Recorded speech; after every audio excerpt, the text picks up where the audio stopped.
Praise the lord. భూమి ఆకాశములను సృజించిన యెహోవా చేత మీరు ఆశీర్వదింపబడిన వారు. ఇది కీర్తనలు 115వ అధ్యాయం 15వ వచనం. భూమి ఆకాశము దేవుని శక్తి చూపు.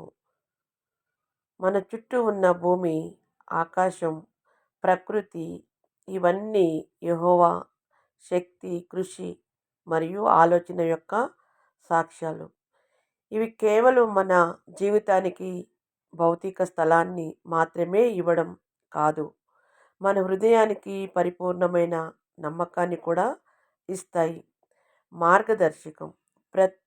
ప్రకృతి దృశ్యం మనకు దేవుని కృషిని గుర్తు చేస్తుంది. సృజించిన యెహోవా చేత అంటే మన జీవితం ఆయన చేతిలో.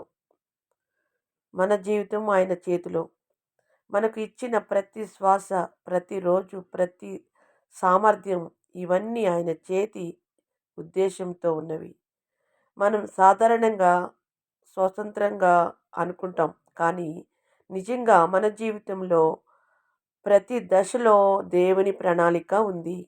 కనుక మన జీవితాన్ని ఆయన చేతిలో నమ్మడం మనకు ఆత్మీయ శాంతి. మీరు ఆశీర్వదింపబడిన వారు అంటే దైవపు కృపలో మన స్థానం. ఈ వాక్యము స్పష్టంగా చెబుతుంది, మనం దేవుని ప్రేమలో, కృపలో ప్రత్యేకంగా స్థిరపడిన వారమని. మనం ఎదుర్కొనే కష్టాలు, తప్పుడు దారులు కూడా చివరికి ఆయన ఆశీర్వాదానికి దారితీస్తాయి. ప్రేరణ. ఆత్మీయ ధైర్యం, విశ్వాసం మరియు కృతజ్ఞతతో జీవించాలి. ప్రతి మనసుకి అనుగుణంగా ఈ వాక్యం నిన్ను దేవుడు గుర్తించాడు, నిన్ను తన కృపతో ఉంచాడు అని చెప్తుంది. మన జీవితంలోని చిన్ననాటి గెలుపులు, సమస్యలు, విజయాలు ఇవన్నీ దేవుని సృష్టి భాగం.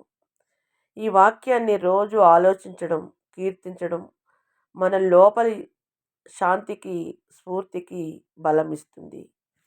ముఖ్యంగా సారాంశం ఏంటంటే ఈ వాక్యము స్వీయత దేవుని శక్తి మరియు ఆశీర్వాదంను గుర్తు చేస్తుంది. ఇది మనం అతని సృష్టిలో భాగం, మనం ఆశీర్వదింపబడిన వారమని ఆలోచింపజేస్తుంది. దేవుడి పరిశుద్ధ వాక్యం దీవించును గాక. ఆమేన్.